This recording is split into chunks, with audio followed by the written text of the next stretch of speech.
Welcome to episode 65 of Uncovering the Corners of the World podcast.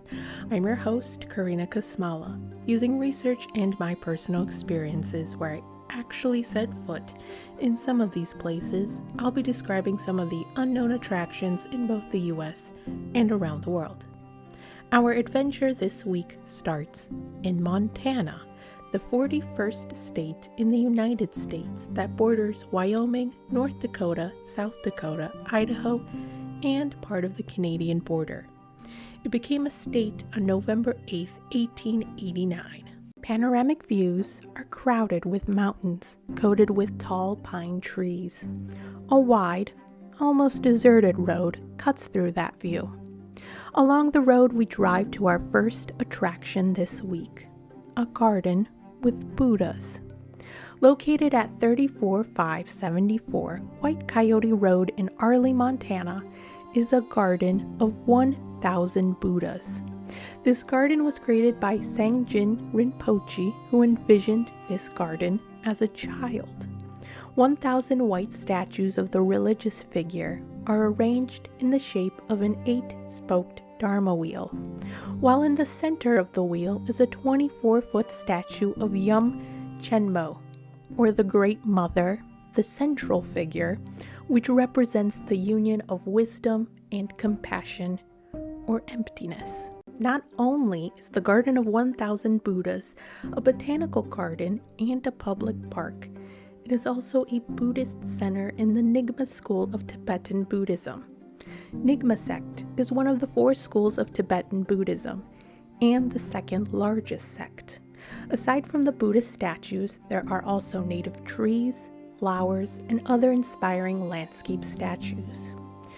The reason why there is 1,000 Buddhas is that it's supposed to be a representation of the Mahabodhi temple complex at Bodh Gaya in India. It's a place where all these Buddhas will reach enlightenment. The purpose of the garden is for visitors to find positivity and to be positively transformed. The wheel represents spiritual change and moving towards awakening, while each of the 8 spokes symbolizes the Buddhist practices that will help its followers end their cravings or suffering, which is called Eightfolded Path of Right View, Right Intention, Right Speech, Right Action, Right Livelihood, Right Effort, Right Mindfulness, and Right Concentration. Next, we travel about 195 miles, or about 3 hours and 34 minutes, to 4200 Bannack Road in Dillion, Montana, where we will find Bannack State Park, a ghost town that, despite it being over 160 years old, it's still well preserved, as if it was frozen in time. Back in 1862, it was the first place in Montana where people struck gold. A man named John White, along with a group of miners called the Pikes Peakers from Colorado, found gold in the creek. Soon more people rushed to the area to mine for gold and founded the town of Bannack. The town was named after the Bannack Native American tribe who lived in the region. Only one road, or rather trail, the Montana Trail, connected this remote town to other mining camps. As the town was quickly built, there were no laws to govern it, and robberies became the norm. Road agents, or highwaymen, attacked travelers who were transporting gold to other regions. By 1863, 3,000 residents lived in the town and wanted law and order, so they elected a man named Henry Plummer as sheriff. However, it is believed that Plummer was secretly the leader of the Innocents, a group of criminals that were responsible for murders in Virginia City, Bannack, and areas all the way to Salt Lake City. In 1864, Montana became a U.S. territory and named Bannack its capital, but only for a year.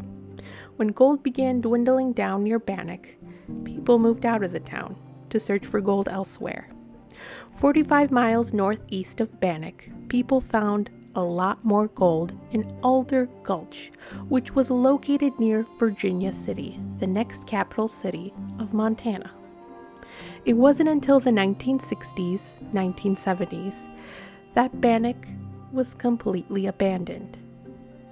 Squeaky floorboards, empty cupboards, holes in the walls, and dusty furniture, such as poker tables, a barber chair, and a 21-foot bar, is what you might find among the 50 buildings in Bannack today, lined among the town's main street.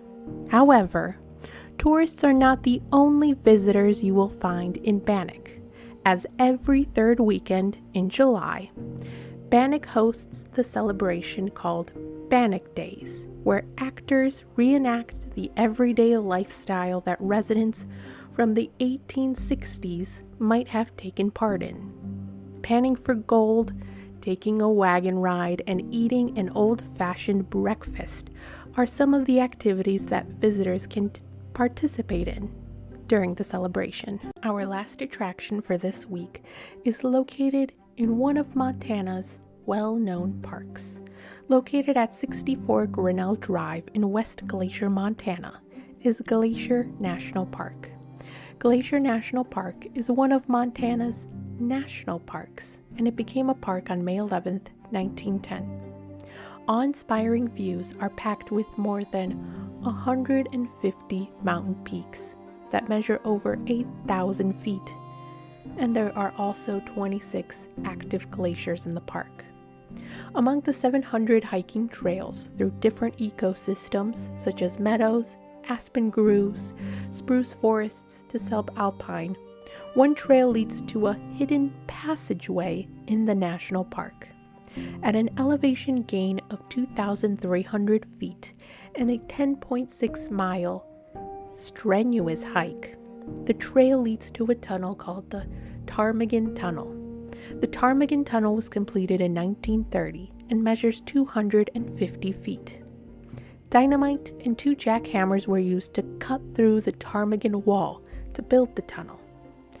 The tunnel was used for guide and tourist horses to pass through. If you ever decide to visit the Ptmarigan Tunnel, you should be aware that grizzly bears may roam in that area. Thank you for listening to this week's episode.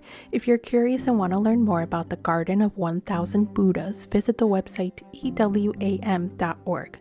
To learn more about Bannack State Park, visit the Montana Fish, Wildlife and Parks website, the Visit Southwest Montana website, and the NBC Montana article, Bannack, Heart of the Wild West, Spurred Birth of Montana Territory by Kevin Mackey. Lastly, if you want to learn more about the Ptmarigan Tunnel, check out the National Park Service website on Glacier National Park and the website montanapbs.org. Have a great week.